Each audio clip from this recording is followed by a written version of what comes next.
complaining. All right, let's get it started with a toast. I like the toast. Everybody raise a glass. Come on. This also helps with some drinks.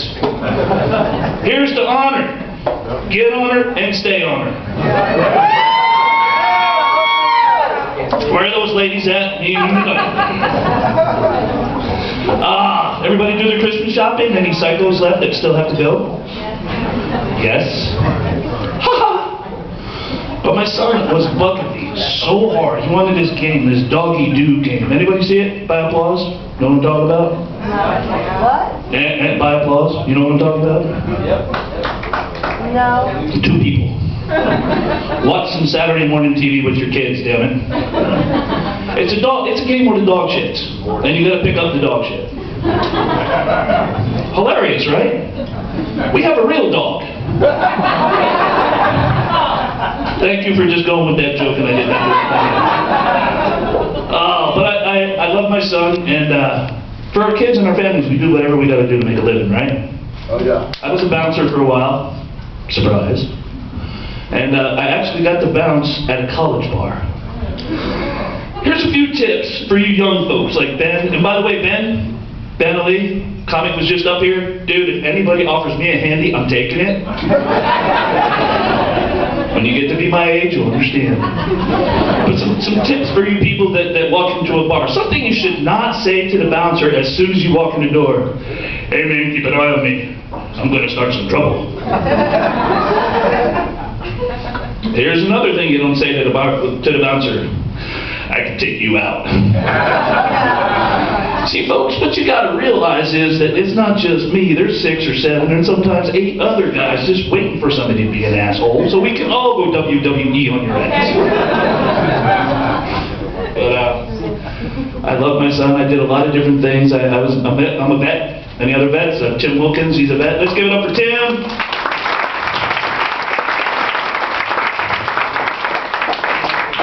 And a lot of my stories come from my time in the Army, and my first joke was told to me by my grandfather.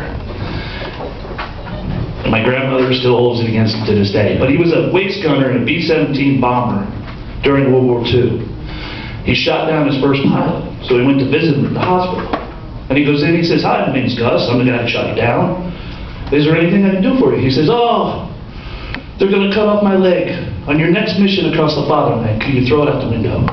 My grandpa's like, "Sure." Comes back a couple days later. So the guy says to him, "Hey, I got another problem, Gus." He says, "They're going to cut off my other arm." He says, "What can I do for you?"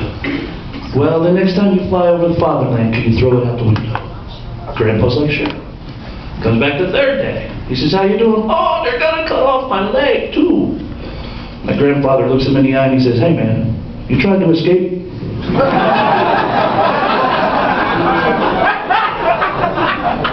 Honest to God, true story, and I was talking to Tim earlier and I remembered it. I was at the USO Club right outside of Fort Leonard Wood, Missouri, and I just got done finishing up. And this boy in an Air Force uniform comes in. Looks at me walking out the door, looks at the urinal draining, and says, "In the Air Force, they teach us to wash our hands when we're done." And I said, "In the Army, they teach us not to piss on our hands." True story, it's an old freaking joke, but if you set me up, I'm going to take it.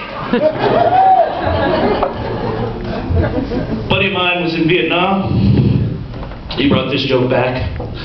GI and a Vietnamese guy are shooting each other across a river for like 3 days. Nobody's hitting anything. A bunch of twigs, sticks, leaves, they're losing their life, but neither one of them are getting hurt.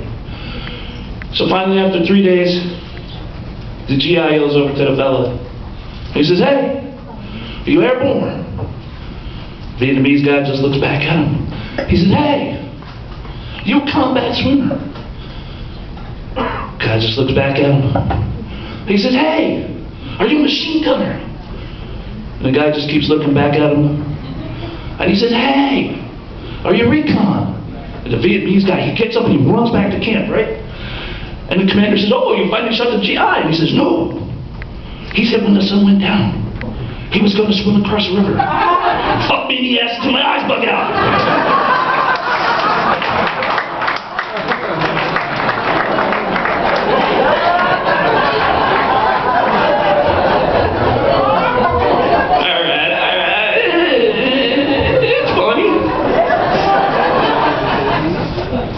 people get a little uncomfortable, but fuck you. I mean, really, tomorrow the world's going to end, right? So for all you sons of bitches that are getting raptured, I'm not one of you. Turn off your electricity, your gas, take the food out of the fridge, feed the dog, call in sick to work because I don't want a plane dropping on me or a car running me or anything like that. The reason why I know I was never raptured. And tonight, ladies and gentlemen, you get to experience the story as to why I know I'm not being raptured. First time ever. 11 years old. Halloween. Mom decided we were going to the South Calvary Baptist Church instead of trick-or-treating that night. I had already put my costume on. Back in the day, right, sir, we used to make our own costumes. Got most of it off except for the bandage on my arm. Now Baptists, they like to heal people. Any Baptists in the house? Yeah, drinking and smoking, right? Anyway, they like to heal people. And at one point during the service, they said, does anybody need a miracle? And I put that bandaged arm up in the air. My mama looked at me just about like you look at me now. What the fuck are you doing? Preacher come over and he's like, what's the matter, young brother? I said, well, sir, my sister was playing with me and the ball went into the street. And I went to get the ball and a bus hit my arm. And we don't have any insurance. And mama's on the welfare. And we don't know where daddy is. Young brother needs a healing. Let's have a healing. So they're singing, they're healing everything, and everything's great. My mother's looking at me, and if looks could kill, I was dead like 12 times. And then the fun began. Because later on in the service, they said, does anybody have any miracles they want to attest to? I slowly started taking that H-wrap off that arm. Everybody started going great. There was some speaking in tongues. Unfortunately, that was my mother as she was beating my ass when we got home. Oh, it's great. My mom, she tried to get us into religion, but any religion. She tried any church. My favorite church, I'm baptized Catholic, but it's my favorite church. Any Catholics? Correct me if I'm wrong. We got 1 hour. We go in, we get out in an hour. We have a workout and a snack as well.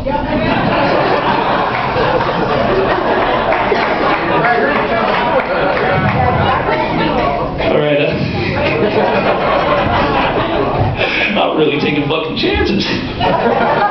But like I said, I love my boy. I'm a dad, and my son came to me the other day. Before I get out of here, I got to share this story with you. He came to me the other day and he says, Dad, I think I'm in puberty.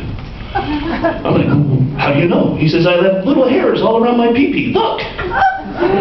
I'm like, is that a cue? Okay, he shaved his pubic hair in a cue. One fucking guy gets that joke.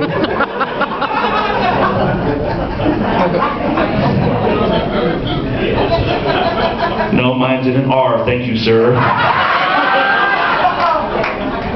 You guys have a great night.